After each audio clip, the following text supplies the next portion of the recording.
What's good, ASOP family? This your boy Truth. That's short for Truth Over Narrative, man.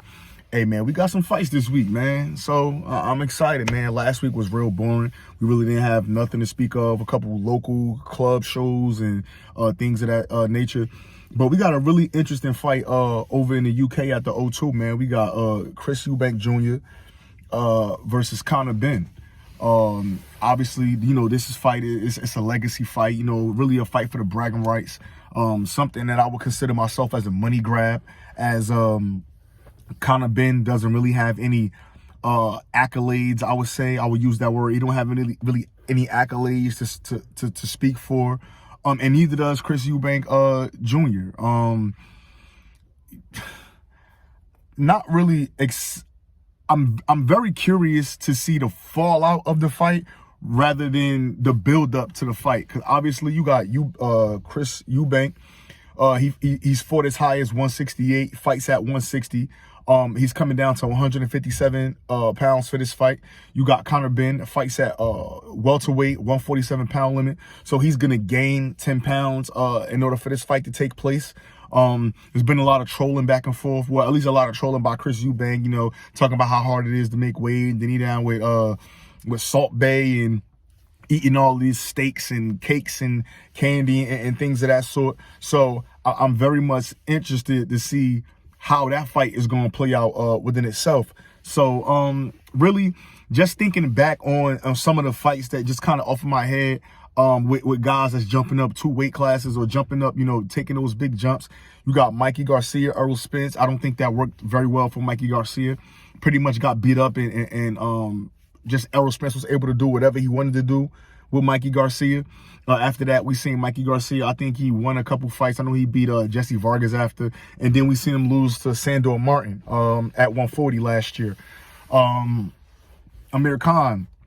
Obviously, I think he was fighting at welterweight or something like that, or 140 or 147. He was fighting that. He was dragged up to 154 or 160 by Canelo. We seen he got, you know, brutally knocked out there. Yeah, not much there. And then, you know, Kell Brook, obviously, you know, he was the undefeated champion at welterweight, dragged up 2 weight classes to fight Gennady Golovkin. He had his eye socket broke, right? Had his orbital bone broke. And then in his next fight, in the defense of that IBF strap at 147, had his other orbital broke by Errol Spence Jr. Had 1 or 2 fights after that. Got knocked out by Terrence Crawford. And then we just seen him do his cash out fight with Amir Khan.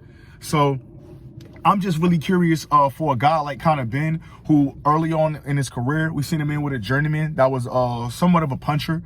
I believe his name was Paynard.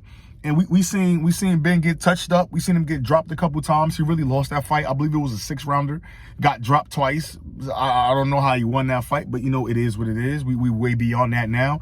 I'm just curious to see, because the Zone or Matchroom, I would say, and Eddie Hearn have kept Conor Benn away from punchers. Now, I don't think that Chris Eubank is some big puncher, but I believe he does have some power. And again, this is the first time we've seen Conor Benn fight at basically the middleweight limit. I mean, right under the middleweight limit at 157 pounds.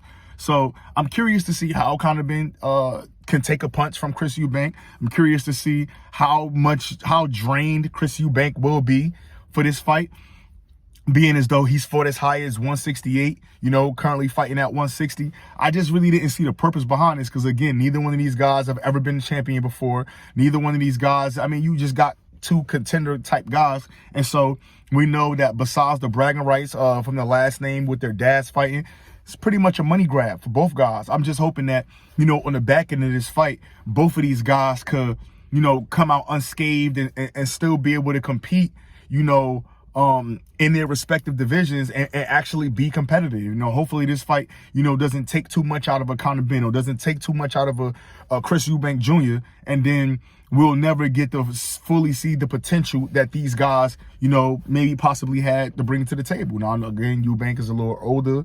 I believe, you know, he should have been in some of these fights. Everybody's kind of, no, some people kind of look at his career and we a little bit surprised as to what's going on. But hey, it is what it is. Conor Benn as well. I believe he's fought a certain level of opponent.